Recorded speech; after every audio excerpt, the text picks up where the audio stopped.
मांडण्यात आलाय. आणि या संदर्भात मला एवढंच सांगायचं आहे की ज्यावेळी आपण नागपूर मुंबई समृद्धी महामार्ग तयार केला त्याचवेळी माझ्या डोक्यात होतं की याच्यावरनं बुलेट ट्रेन धावली पाहिजे आणि म्हणून त्याचं अॅक्विजिशन करताना मीडियनला बुलेट ट्रेन धावेल एवढी जागा आपण त्याच वेळी अॅक्वायर करून टाकली. त्यामुळे आता त्या ठिकाणी जर बुलेट ट्रेन करायची असेल तर फक्त स्टेशनपर्यंत जी कनेक्टिव्हिटी आहे त्या कनेक्टिव्हिटीची जागा आपल्याला अॅक्वायर करावी लागेल. याच्या व्यतिरिक्तची जागा ही ऑलरेडी आपल्याकडे आहे. कुठल्याही क्षणी ज्यावेळेस सरकार निर्णय करेल त्याच्यावर आपल्याला बुलेट ट्रेन करता येईल. आता आपण याचा जो कनेक्टर तयार करतो आहे जालन्यापासून नांदेडपर्यंत हा कनेक्टर तयार करताना याच्याही अॅक्विजिशनमध्ये आपण जर मीडियनमध्ये ही जागा त्या ठिकाणी ठेवली तर भविष्य काळामध्ये हे जे काही स्वप्न आहे की नांदेडपर्यंत किंवा पुढे हैदराबादपर्यंत आणि त्यानंतर माननीय नितीनजी निश्चितपणे त्या ठिकाणी हैदराबादपर्यंत मार्ग नेणारच आहे. त्याचे अॅक्विजिशनच्या वेळी त्याच्यातही जागा ठेवली तर मला असं वाटतं की हे बुलेट ट्रेनचं स्वप्न देखील आपल्याला निश्चितपणे पूर्ण करता येईल. केवळ मला असं वाटतं की विकासाची जी कामं आहे ही कुठेतरी राजकारणाच्या पलीकडे असली पाहिजे. आज देशातली पहिली बुलेट ट्रेन अहमदाबादपासून मुंबईमध्ये येण्याच्या संदर्भात सगळे निर्णय आपण घेतले, त्याचं काम आपण सुरू केलं. पण दुर्दैवाने आज राजकारण आडवं आल्यामुळे त्याचं गुजरातमधलं काम तर वेगानं चाललंय पण महाराष्ट्रातलं काम बंद आहे. आणि या बुलेट ट्रेन करता सगळा पैसा जपानने दिलाय. हजारो कोटी रुपये 1,00,000 कोटी रुपये जपाननी 0.5% आपल्याला दिले. 50 वर्ष ते आपल्याला परत करायचे नाहीत अशा प्रकारचा पैसा दिलाय. पण आपल्या छोट्या छोट्या राजकारणामध्ये आज ती बुलेट ट्रेन बंद पडल्यामुळे म्हणजे कदाचित मला विश्वास आहे, विश्वास नव्हे तर मी त्यांच्याशी चर्चाच केली होती आणि मला याची खात्री होती की हा पुढे गेल्याबरोबर मुंबईपासून नागपूरपर्यंत जी बुलेट ट्रेन करायची आहे त्यालाही जपान आपल्याला पैसा देईल आणि पलीकडच्या काळामध्ये हैदराबादपर्यंत करायची आहे त्यालाही जपान आपल्याला निश्चितपणे पैसा देईल. पण हा पैसा जर आपल्याला हवा असेल तर हे छोटं राजकारण जे आहे बंद करण्याचं, थांबवून देण्याचं, न करण्याचं, शेवटी सरकार ही एक चालणारी प्रक्रिया असते.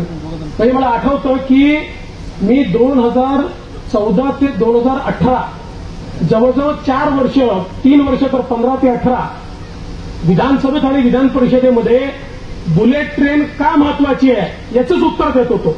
अनेक लोक उठायचे आणि म्हणायचे बुलेट ट्रेन कशाला हवी, बुलेट ट्रेन कशाला हवी. मी त्यांना सांगायचो की अरे बाबा फुकटात होते, यातनं तुमच्याकडे कनेक्टिव्हिटी तयार होणार आहे, यातनं रोजगार तुम्हाला मिळणार आहे. 1,00,000 कोटी रुपयाची गुंतवणूक झाली तर त्या 1,00,000 कोटी रुपयाकरता जे रेल्वेचे रुळं होतील, लोखंड तुमचं आहे, सिमेंट तुमचं आहे, तुमचेच सगळे जे काही कामगार आहेत त्यांना काम मिळणार आहे. यातनं जी काही अर्थव्यवस्था विस्तारित होणार आहे ती आपल्या राज्याची होणार आहे. परंतु हे सगळं सांगूनही अनेक वेळा लोक त्याच्यावर प्रतिप्रश्न विचारत होते. पण हे बजेट आल्यानंतर अशोकराव मला मनापासून समाधान वाटलं की तेव्हा मी जे सांगत होतो ते आता आपल्या सगळ्या लोकांना पटलं आणि या बजेटमध्ये आता सरकारनेच मागणी केली की बुलेट ट्रेन करा. निश्चित केंद्र सरकारकडे तुम्ही ज्याप्रमाणे म्हटलं मी स्वतः हैदराबादपर्यंतच्या बुलेट ट्रेनचा पाठपुरावा करेन. फक्त तुम्हाला एवढी विनंती आहे की तुम्ही माननीय मुख्यमंत्र्यांना समजावून सांगा की आपण जी थांबवून ठेवलेली बुलेट ट्रेन आहे ती जर आपण करू शकलो नाही तर आपल्या बुलेट ट्रेनला कोणी पैसाच देणार नाही. त्यामुळे हैदराबादची बुलेट ट्रेन जायची असेल तर मुंबईची बुलेट ट्रेन देखील आपल्याला करावी लागेल.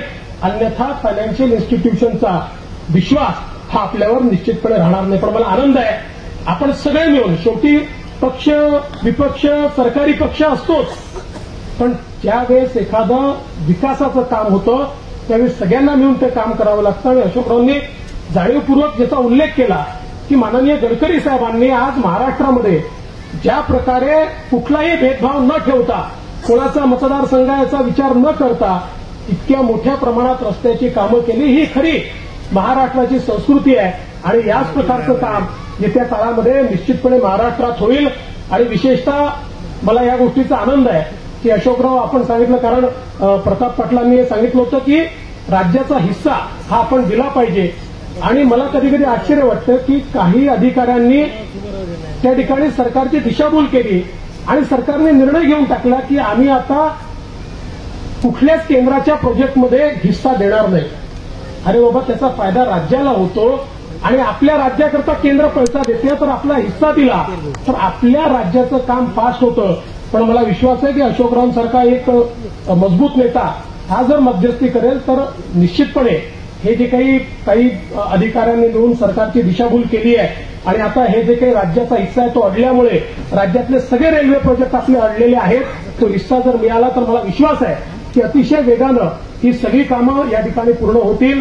मी आज या निमित्ताने एवढंच सांगू इच्छितो राजेशजींना, रुपेशजींना की आपण काळजी करू नका. आम्ही सगळे आपल्या पाठीशी अतिशय मजबूतीने या ठिकाणी आहोत.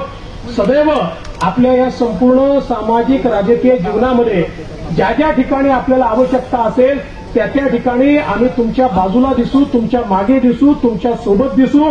आमची सगळी शक्ती तुमच्या मागे उभी दिसेल हा विश्वास आज तुम्हाला या ठिकाणी देण्याकरता आम्ही एकत्रित आलो आहोत. मी पुन्हा एकदा या ठिकाणी जास्त न बोलता माननीय कुंटुरकर साहेबांना मनापासून त्यांना आदरांजली देतो. अतिशय प्रेरक अशा प्रकारचं स्मारक हे या ठिकाणी झालंय. हे स्मारक आपल्या सगळ्यांना सदैव प्रेरणा देत राहो अशा. डॉक्टर विनायक वाखरडकर यांचे सुसज्ज असे शिवपुष्प हॉस्पिटल, शास्त्रीनगर, भावसार चौक, नांदेड. किडनी स्टोन, पित्ताशयातील खडे यावर विशेष आयुर्वेदिक उपचार, तसंच गुडघेदुखी, मान आणि पाठीच्या मणक्यांची नस दबणे, मणक्यातील गॅप यावर अग्निविद्ध कर्माद्वारे खात्रीशीर उपचार. लहान मुलांसाठी सुवर्ण प्राशन संस्कार, किडनी स्टोन आणि पित्ताशयातील खडे यावर 10 वर्षाचा प्रदीर्घ अनुभव असलेले शिवपुष्प हॉस्पिटल, शास्त्रीनगर, भावसार चौक, नांदेड. मोबाईल 997576 बदलण्याची गरज आहे. हे फक्त एकीकडून नाही, दोन्हीकडून. मी तर नक्कीच म्हणेल की वातावरण बदलण्याची जबाबदारी फक्त एकट्या दुकट्याची कोणाची नाही आहे, दोन्हीकडून असली पाहिजे. कारण मी तर अनेकांना सांगितलं, आमच्याही नेत्यांना सांगितलं, तुम्हाला कधी कधी मी बोलतो, लोकांना वाटतं मी देवेंद्र फडणवीस बोलतो की नाही, बोलतो. म्हणजे शेजारी जण बाजूलाच आहे घर त्यांचं, मला लागून येत माहित नाही बऱ्याच लोकांना. त्यांचं घर माझं तर शेजारीचं भिंतच आहे मध्ये. फक्त त्यांनी मला हाक मारली की हो म्हणतात, मी तर हाक करते हो म्हणतात.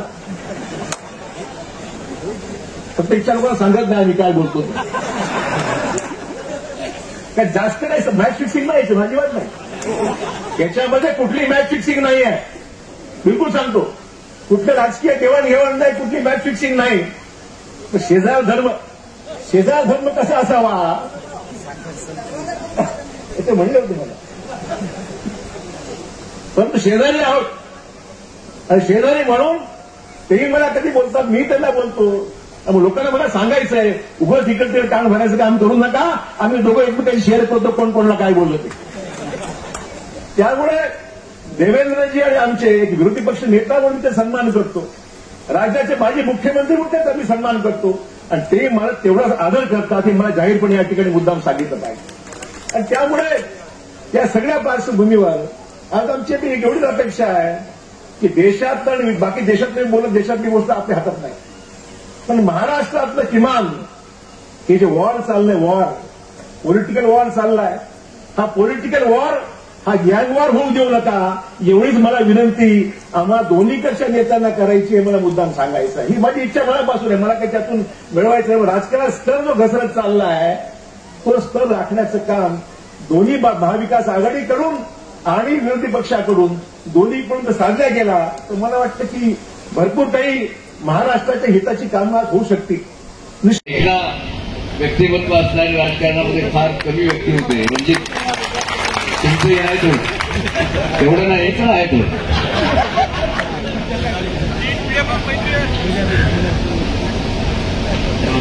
अतिशय हुशार. मला राजेश कुंटुरकरचं भाषण अतिशय आवडलं. मी तुम्हाला जीवनामध्ये खूप बदल होतात काही. आता तुम्ही तर स्वातंत्र्य सैनिकाच्या, तुम्ही काय कष्ट भोगले ते सगळ्यांना माहित आहे. आणि देवेंद्रजी या भागाचं 5 वर्ष खासदारकी पर्यंत ताईने केलेलं आहे. शंकररावजी चव्हाण, मी, ताई, अशोकराव आणि आता आमची प्रतापराव, असा इतिहास आहे. गंगाधरराव गावाच्या सरपंच पदापासून पंचायत समितीचे सभापती, जिल्हा परिषदचे अध्यक्ष, आमदार, राज्यमंत्री, फार मोठा मित्र परिवार. संजय लहानकर, तुझी ताण नव्हती गंगाराव पुढे उभं राहायची, मला माहित आहे. सगळे देशमुख भियायची त्यांना, लहान देशमुख असो की मोठा देशमुख असो, गंगाराव पुढे जातवेळी भियायचा मी पाहिजे होता, धबधबा होता, तसा माणूसही होता. तुम्हाला प्रेम करत होता. अडचणीत ते साथ देत होता. त्यांनी मला साथ दिली, मी त्यांना साथ दिली आणि त्यांना शंकरराव चव्हाण साहेबांचे आशीर्वाद मिळाले. खूप काम केले, लोकनेते झाले. खूप आठवणी आहेत फडणवीस साहेब, पण मी त्या विस्तारात जात नाही. महाराष्ट्राच्या राजकारणामध्ये देखणं व्यक्तिमत्व असणारे काही जे नेते आहेत, त्यामध्ये गंगाधरराव कुंटुरकर होते, आमचे विलासरावजी देशमुख होते, आमचे देवेंद्रजी त्याच्यामध्येच आहेत. नाही, मी मुद्दाम तुम्ही तारीफ करत नाही. आता काय आठवण आहेत मला ते बात सांगतो. खरं आहे, विनायक अशोकरावबद्दल सांगतो मी तुम्हाला. जे आमदार होते, अशोकराव मुख्यमंत्री होते, देवेंद्रजी, सतीश चतुर्वेदी तुमच्या नागपूरचे, फार मुश्किल तुम्हाला. आम्ही लॉबीमध्ये बसलेलो होतो. ते मला म्हणले, अहो तुमचा मेवणा इकडे कशाला आला? त्या रजनीकांतपेक्षा चांगलं दिसते म्हणले, तिकडे जावं राव ना. सतीश चतुर्वेदी आणि देवेंद्रजी बद्दल तर तुम्हाला माहित आहे, मॉडेलिंग करत होते, तुम्हाला माहित आहे. त्या विस्तारात आपण जात नाही, पण त्यांची आज राजकारणामधली जी उंची आहे. गंगाधररावला सर्वप्रथम मी या ठिकाणी अतिशय मनाभावातून आदरांजली वाहतो. आणि राजेश कुंटुरकर, तुम्ही कुठे असाल तर काळजी करू नका. मी मदत करत असताना कोण कुठे आहे फार पाहत नाही. मी तुम्हाला माझ्या जवळच्या माणसाला मदत करत राहतो. ते अशोकरावजी आणि देवेंद्रजी पाहतात, मी पाहत नाही. आणि आता तर माझी भूमिका आशीर्वादाची आहे. मी तुम्हाला काही आता 78-79 वय झाल्यानंतर आशीर्वाद द्यायचा राहायचा. ज्याला देऊ वाटलं त्याला द्यायचा. तो चुका नाही, काय नाही, ते फार बरोबर आहे. या वयामध्ये राजकारण नाही करायचं. या वयामध्ये थोडंसं धर्मकारण तुम्हाला म्हणत नाही. डॉक्टर, अहो तुम्हाला तर उभं करायचं होतं, तुम्ही अंग काढून घेतली. तुम्हाला त्या विस्तारात मी जात नाही. मी सर्वप्रथम गंगाधररावच्या स्मरणाला या ठिकाणी आदरांजली वाहतो. खूप इतिहास आहे, त्याच्या विस्तारात मी जात नाही.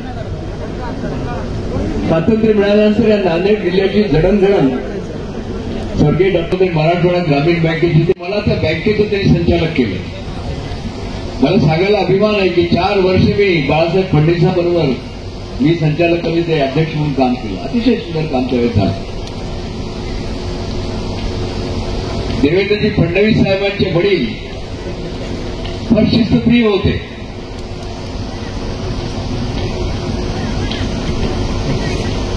विधान परिषदेचे सदस्य होते. त्यांचे आणि शंकरराव चव्हाण साहेबांचे फार मधुर संबंध होते. ते जेव्हा आजारी झाले तर मला देवेंद्रजीने सांगितलं आहे की खूप मोठं सहकार्य त्यावेळी शंकरराव चव्हाण साहेबांना गंगाधररावजींना त्यावेळेस केलं. अशी मधुर संबंध आहे. आज दोन्ही माजी मुख्यमंत्री आहेत. दोघांनाही भावी मुख्यमंत्री म्हणून आशीर्वाद देतो. तुम्हाला मला आशीर्वाद द्यायचा आहे काय त्याला अडचण काय? आता लोक म्हणतील की बा दोघाला कसं देऊ लागला, अडचण आहे ना. पहिला चान्स देवेंद्रजी तुमचा आहे, नंतरचा चान्स अशोकरावचा आहे. मला नाही हेमंत पाटलाच्या त्यांना टाळ्या वाजवतो तुम्ही म्हणल्यानंतर देवेंद्र फडणवीस या पद्धतीनं आम्हाला उद्धवजीला डिस्टर्ब करायचं नाही. हे 5 वर्ष तुमचे, तुमचं सांगू लागलं भविष्य. मी खरंच सांगतो, मी काही भविष्यकार नाही. एक अतिशय तपस्वी संत माझे गुरु आहेत. मी नेहमी राजकारणामध्ये जाते, ते आशीर्वाद घेऊन जातो. काही लोक असं म्हणतात की तुम्ही किती वेळेवर देवेंद्रजीकडे गेलात आणि बीजेपीमध्ये गेलात. तुम्हाला काही समजलं होतं का देवेंद्रजी मुख्यमंत्री होणार? काही नव्हतं. पण आमच्या गुरुनं आम्हाला सांगितलं होतं की जा, देवेंद्रजी मुख्यमंत्री व्हायला आहेत, त्यांना जाऊन भेट. म्हणून भविष्यवाणी करू आलो. त्याच्यामध्ये दम आहे, दम आहे माझ्या भविष्यवाणीमध्ये. त्याच्या पुढे सांगतो देवेंद्रजी तर आमच्या गुरुनं आणखीन एक सांगितलं, अशोकरावला होण्याचे चान्सेस ह्याच्यासाठी आहेत. गुरुनं सांगितलं की देवेंद्रजींना दिल्लीला जाण्याचेही चान्सेस आहेत. म्हणून ते थोडं आशीर्वाद द्यायची मी हिंमत केली मी तुम्हाला. फार विस्तारात मी जात नाही. एवढं मोठं व्यासपीठ आहे. महाराष्ट्राचे 2 माजी मुख्यमंत्री अजूनही विरोधी पक्ष नेते म्हणून देवेंद्रजींचे काम आहे. मला वाटत नाही की पूर्वीच्या सर्व विरोधी पक्ष नेत्यांची क्षमा मागून महाराष्ट्रामध्ये देवेंद्र फडणवीसजीनं विरोधी पक्ष नेता म्हणून हे काम केलंय. आजपर्यंत महाराष्ट्रामधला कोणत्याही विरोधी पक्ष नेत्याचं काम झालेलं नाही. आता तुम्ही दोघंही व्यासपीठावर आहात. दोघेही माजी मुख्यमंत्री आणि हे आशीर्वाद दिले पुढचे मुख्यमंत्री. आता आमचे आपण कार्यक्रम घेतला ते आमचे लोकनेते गंगाधररावजी कुंटुरकर. या भागाचे काही विकासाचे प्रश्न आहेत. हे फोरम नाही, पण मला हे फोरम दुसरीकडे मिळणार नाही तुम्हाला. म्हणून तुम्हाला दोघांनाही माझी विनंती आहे. आणि तुम्ही दोघं जर मनावर घेतलात तर आमचे हे प्रश्न सुटू शकतात. एकट्यानं सुटत नाही. दिल्लीची मदत पाहिजे आणि महाराष्ट्राची मदत पाहिजे. हेमंत, तुमची मदत पाहिजे की नाही? देता की नाही? मला जरा गावाचं खुल्लं बोल गाठी ठेवून गेलं तिकडे पडून लागली लॉटरी काही तुमचे जोर राहायपर्यंत होत नाही. केंद्र पाहिजे तुम्हाला माहित नाही. केंद्र जोपर्यंत आशीर्वाद देत नाही तोपर्यंत बुलेट ट्रेन होत नाही. आणि तुम्ही जर त्या ठिकाणी जर प्रयत्न केले तर मला माहित आहे की नक्की तो बुलेट ट्रेनचा प्रॉब्लेम झाला तर आमच्या मराठवाड्याच्या विकासामध्ये फार मोठं योगदान होणार. अशोकराव, आता तुमच्या कोर्टामध्ये एक बॉल आहे. Nanded, Narsi, Bidar railway line. वृत्तपत्रामध्ये अशी बातमी आहे की कर्नाटक सरकारनं पत्र दिलं त्यांचा वाटा उचलायचा. पण आता महाराष्ट्र शासनाचं अजून ते पत्र गेलं नाही. माझी तुम्हाला विनंती आहे हेमंत भाऊ, तुम्हालाही विनंती आहे. तुम्ही उद्धवजीची प्रतिनिधी आहात आणि मला माहित आहे की तुम्हा दोघांचे उद्धवजीशी खूप मधुर संबंध आहेत. मला माहित आहे, नाही म्हणणार नाही. वर आणि खाली तुम्ही आमचा गेल्या 30 वर्षापासून मागणी असलेला बिदर नांदेड प्रकल्प मंजूर करावा एवढं बोलतो मी. थोडा वेळ जास्त घेतला. परत ज्यांनी मला घडवलं ते कायम म्हणायचे, लढणं हे प्रत्येकाच्या नशिबी नसतं. जे लढतात तेच घडतात आणि जे घडतात तेच लढतात. आणि म्हणून काय की वयाच्या आता 72व्या वर्षापर्यंत लढाई चालू आहे. कधी देवेंद्रशी, कधी अशोकरावांशी, कधी प्रतापरावांशी. दादा आम्ही तर एकाच काळामध्ये आमदार झालो. दादा नंतर झाले माझ्या 5 वर्ष. माझ्या विधानसभेचा प्रचार संपूर्ण भास्कररावच्या प्रचारासाठी मी बिलोलीत आले होते. शंकरराव साहेबांच्या 79च्या लोकसभेची सगळी धुरा माझ्या खांद्यावर होती. जळगावकर कुठे गेले? जळगावकर आहे. खूप छान काळ होता. तुमच्या वडिलांसोबत मी काम केलं, गंगाधरराव फडणवीसांसोबत. ते विधान परिषदेत होते, मी विधानसभेत होते. आता आणि 4-4 डिकेडचा इतिहास सांगणारी माणसं आता काही वर्षांनी तुम्हाला सापडणार. मी खरं सांगते, अशोकराव लहान जरी असले ते बराच काळ ते सुद्धा राजकारणामध्ये आहे. आम्ही सगळी माणसं एका विशिष्ट पिढीच्या आणि विशिष्ट संस्काराच्या मध्ये आम्ही घडलो. प्रतापराव असते. प्रतापराव तर शंकररावांचे एकदम लाडके होते. प्रताप बाजूला बसल्याशिवाय, मोहन बसल्याशिवाय ते कुठे गेले? शंकररावजी जेवतच नव्हते. आणि मी जावी मुलगी, 7वा भाऊ होता, त्याच्यामुळे 6व्या पोरीचे लाड नंतर कमी नाही.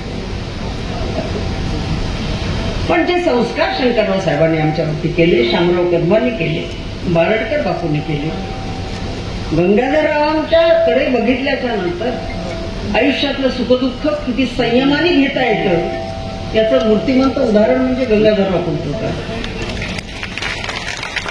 त्यांच्या वाड्याच्या पांढऱ्या मातीला खेटून गाडी सुद्धा कोणी उभं करत नव्हतं. थोडा प्रचंड धाक गंगाधररावांचा होता. ओठात काय आहे, ओठात काय आहे यावरून गंगाधररावला मागचा कधीच आला नाही कोणाला. ते हसतात कुठे, बघतात कुठे, फक्त नांदेडच्याच लोकांना माहित होते. एवढा रूपसंपदा असलेला रूपसंपन्न माणूस राजकारणाच्या नानाका स्वतःच्या अंगात असून सुद्धा कधी पराभव झाला तर त्याने स्वतःचा चेहरा सुकू दिला नाही. तुमचं हे विरोधी पक्ष नेते पदावरचं फिरणं बघितल्याच्या नंतर मला कायम गंगाधररावांची आठवण येते. राजकारणामध्ये पद असणं आणि नसणं ह्या योगायोगाच्या गोष्टी असतात, पण पद नसताना माणूस कसा वागतो त्याला समाज लक्षात ठेवत असतो हे म्हणतो. आणि म्हणून बराच काळ आम्ही लोक आधेमध्ये रिकामे राहतो. त्याला खंडित राजयोग म्हणतात. त्याला ते खंडित राजयोग आमच्याच नशिबाला काय कळत नाही. मी काही फार अशा लोकांच्या नादी लागत नाही, पण बऱ्याच जणांच्या ओळखी आहेत मिले. खंडित राजयोगामुळे आम्हाला बराच काळ असं अवलोकन करायला मिळतं. मी जातीची पत्रकार आहे. लोक जात सांगतात मी 96 कोळी मराठा आहे, मी देशमुख आहे, फलाना ढेंका आहे. मी सांगते मी पत्रकार आहे. एकदा शरद पवार मला विनोदाने म्हणाले, तू आहेस तरी कोण? तू पत्रकार म्हणून तिथे पहिल्या लाईनीत असतेस, स्त्री म्हणून पहिल्या लाईनीत असतेस, आमदार आहेस, खासदार आहेस, केंद्राची मंत्री आहेस. म्हणजे साहेब सगळे तुम्हा लोकांचे आशीर्वाद आहे. त्या काळामध्ये कुठलंही रिझर्वेशन नव्हतं स्त्रियांना. माझ्या जिल्ह्यातल्या वरिष्ठांनी मला मदत केली, आशीर्वाद दिले. माझ्यासोबत काम करणाऱ्या लोकांनी मला सांभाळलं. एक वयाच्या 23व्या वर्षी राजकारणात आलेली मुलगी 23व्या वर्षी नगरसेवक झाले, नंतर आमदार झाले, नंतर नांदेडची खासदार झाले, त्याआधी राज्यसभा. म्हणजे आता तुम्ही काही देऊ नये म्हणून सांगते मी तुम्हाला. 4 वेळेस लोकसभेमध्ये काम केलं, कारण बीजेपी फार मोजतात. तुम्ही निघाले आमच्यातून, आम्ही इथंच आहोत. 2009 पर्यंत लोकसभा हिंगोलीची त्या नाण्यावरून हाकलून दिलं मला. 91ला मी निवडून आले, 96 पर्यंत राहिले. रणजित तू लहान आहेस तुला सांगते, बाकीच्यांना सगळं माहित आहे. 96ला गंगाधरराव नंतर माझ्यानंतर लढले. गंगाधरराव खासदार झाले, मी हिंगोलीतून खासदार झाले. नांदेडवाले म्हणायचे आमची बाई आम्ही हिंगोलीला पाठवली. हिंगोलीवाली म्हणायचे आमच्याकडे काही माणूसच नाही, तर बाबा बाईच येऊन उभी राहिली तर राहिली, पुन्हा 2-2दा 3-3दा निवडून यायली. हे का मी सांगते, ज्या संयमाचे संस्कार आमच्यावर झाले त्या संस्कारामध्ये सगळ्यात मोठा भाग माननीय नामदार शंकरराव चव्हाण साहेबांचा. आणि जेव्हा लहानपणी संस्कार होतात त्यावेळेस ते संस्कार बदलता येत नाही. शामराव कदम सारखा माणूस, अत्यंत तीक्ष्ण दृष्टी असणारा पण अतिशय परीक्षक असणारा माणूस, त्यांनी राजकारणामध्ये ज्या ज्या लोकांना मदत केली, अजातशत्रू शामरावजी आज आमच्यात नाहीत. प्रॉब्लेम झाला सगळ्यात आधी अशोकरावांना गाठायचा, त्यानंतर देवेंद्रला गाठायचा, नंतर मग भास्करराव आम्ही डंगरे बैल पुन्हा कधीतरी तुम्हाला पाहिजे. आवताच्या कामाचे नाही, गोठ्यातही ठेवायच्या.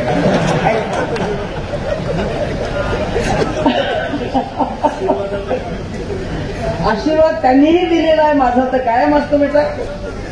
त्यामुळे तुझं जी दृष्टी आहे या दृष्टीवरती गंगाधररावांचा असर मला दिसतो. आणि हा असर असाच राहू दे. समाजामध्ये लोकांच्या मध्ये जे मिसळून राहतात ते लोकनेते होतात. मला आता येता येता एक बोर्ड दिसला, लोकनेते देवेंद्रजी फडणवीस. मला खूप आनंद झाला. पायाला चाक नाही, पायाला पंख बांधून फिरणारा हा माणूस राज्य आघाडीचा आहे, पण नाव देवेंद्रचं आहे. आज उठ्या रात्री सकाळी दुपारी कधी टीव्ही उघडा देवेंद्रजी असतात. त्यामुळे त्या आघाडीच्या सरकारच्या लोकांना काही काम दाखवायची संधीच मिळत नाही. आमच्या अशोकराव तर कधी बोलणार आहेत, ते कधी कुणाशी जास्त बोलत नाही. त्यांना माहित आहे, कारण राजकारणातले टक्के टोनचे खड्डे युथ काँग्रेसपासून आम्ही सगळे मागे पुढे राहतो. ते 9 वर्ष लहान आहेत माझ्यापेक्षा. मी शरद पवारपेक्षा 10 वर्ष लहान आहे.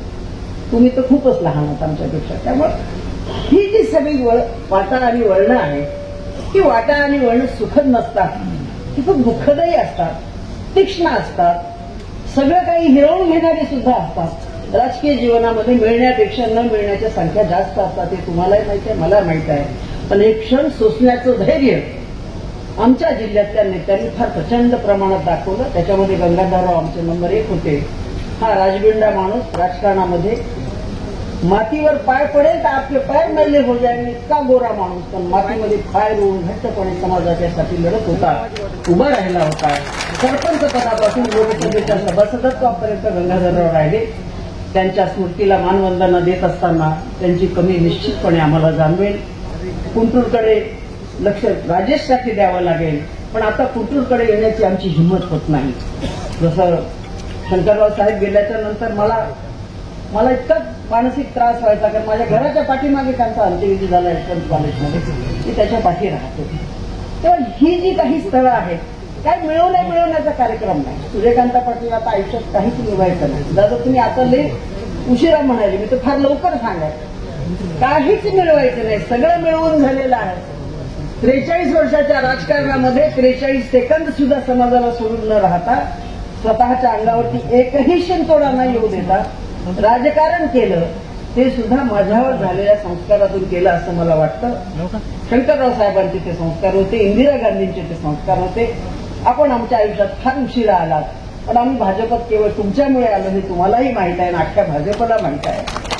मला काही मागायचं नाही, तुम्हाला त्रासात टाकायचं नाही. माझी कुठे उपयोगिता असेल तर जरूर आपण काम सांगावं. आता बदला बदली वगैरे मला काय अशोकराव सारखा मिळून आणलं कुठे निघून जायला कोणताही नक्की आहे की असं